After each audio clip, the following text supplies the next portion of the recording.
नमस्कार दोस्तों, क्या आप जानते हैं कि हस्तिनापुर के राजा शांतनु की पत्नी गंगा ने अपने पति से छुपाकर 7 पुत्र को जन्म लेते ही बहा दिया। ये सभी पुत्र वसु अवतार होने के साथ श्रापित थे।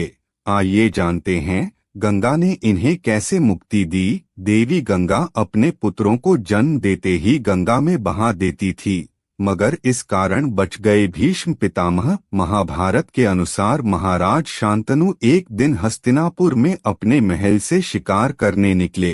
गंगा नदी किनारे पहुँचे तो देखा कि एक सुंदर स्त्री अकेले गंगा किनारे बैठी है।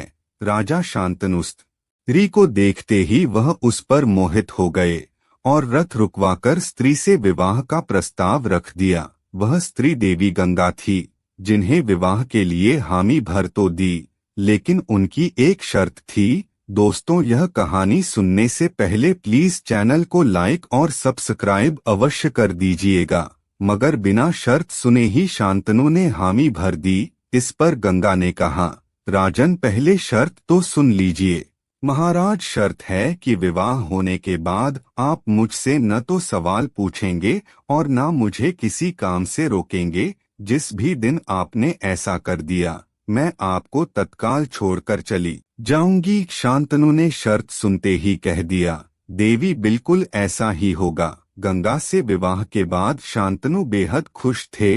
जब उन्हें पता चला कि गंगा गर्भवती हैं, तो बेहद खुश हुए। गंगा ने पुत्र को जन्म दिया तो शांतनु उनसे मिलने गंगा के कक्ष की ओर निकल पड़े। वह रास्ते में ही थे कि दासी ने बताया कि देवी गंगा अपने पुत्र को लेकर जंगल गई हैं। व्याकुल शांतनु गंगा को खोजने निकल पड़े। वह गंगा तट पर पहुँचे तो देखा कि गंगा उनके बेटे को नदी में बहा रही हैं। वह उन्हें रोकने बढ़े, तभी गंगा की शर्त याद आ गई तो रुक गए। अपनी आंखों के सामने पुत्र को मरता देखते रहे और भारी मन से वह महल लौट आए। गंगा ने दूसरे पुत्र को जन्म दिया और इस बार भी गंगा ने उसे गंगा जल में अर्पित कर दिया। वह अपने तीसरे, चौथे, पांचवें, छठे और सातवें पुत्र को आंखों के सामने गंगा नदी में बहता देखते रहे पर कुछ नहीं बोले। मगर जब गंगा 8वें बेटे को जन्म देकर नदी तट पहुंच गईं तो शांतनु ने पूछ ही लिया कि प्रिय, ऐसा क्यों कर रही हो। गंगा ने शांतनु से कहा कि महाराज, आपके सभी पुत्र जीवित और सुरक्षित हैं, बल्कि मैंने महर्षि वशिष्ठ के श्राप से मुक्ति दिलाई है। गंगा ने बताया कि कुछ समय पहले वशिष्ठ ऋषि के पास दिव्य एक गाय कामधेनु थी। एक दिन 8 वसुओं ने उस गाय को चुराने का विचार किया और सभी ऋषि वशिष्ठ के आश्रम जा पहुँचे। एक वसु ने गाय चुरा ली। इसका पता जब ऋषि को चला तो वह बहुत क्रोधित हो उठे। उन्होंने वसुओं से कहा कि गाय चुराना मनुष्यों का स्वभाव है। तुमने वसु होकर मनुष्य जैसी हरकत की है, इसलिए तुम सब अब मनुष्य योनि में जन्म लोगे। यह सुनकर 8 वसु डर गए। उन्होंने ऋषि से क्षमा याचना की। ऋषि का मन पिघला तो उन्होंने कहा कि दिया श्राप वापस नहीं ले सकता, लेकिन मनुष्य रूप में जन्म होते ही तुम्हें मुक्ति मिलेगी।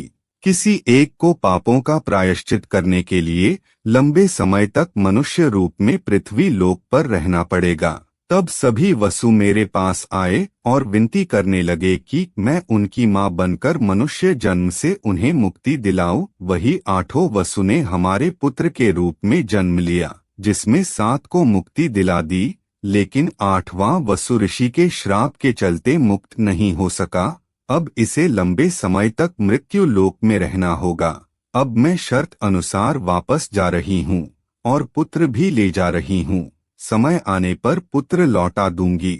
इतना कहकर देवी गंगा 8वें पुत्र के साथ गंगा नदी में विलीन हो गईं। कई साल बाद एक दिन महाराज शांतनु गंगा किनारे घूम रहे थे तो देखा कि एक युवा ने तीरों से गंगा नदी का बहाव रोक दिया है। इस कारण गंगा का पानी सूखने लगा। उन्होंने युवक से नदी का बहाव बहाल करने को कहा, लेकिन उसने मना कर दिया।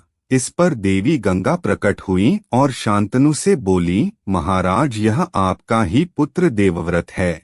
इसने शास्त्र ज्ञान शुक्राचार्य और अस्त्र शस्त्र का ज्ञान परशुराम से प्राप्त किया है। इस महाप्रतापी पुत्र को मैं अब आपके हवाले कर रही हूँ।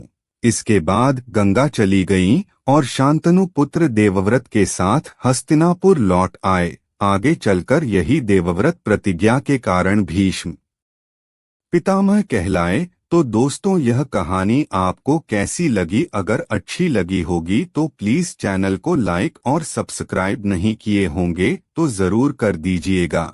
हम आपके लिए इसी प्रकार के नए नए वीडियो लाते रहेंगे। तो दोस्तों, मिलते हैं अगले नए वीडियो में। तब तक के लिए जय हिंद, वंदे मातरम।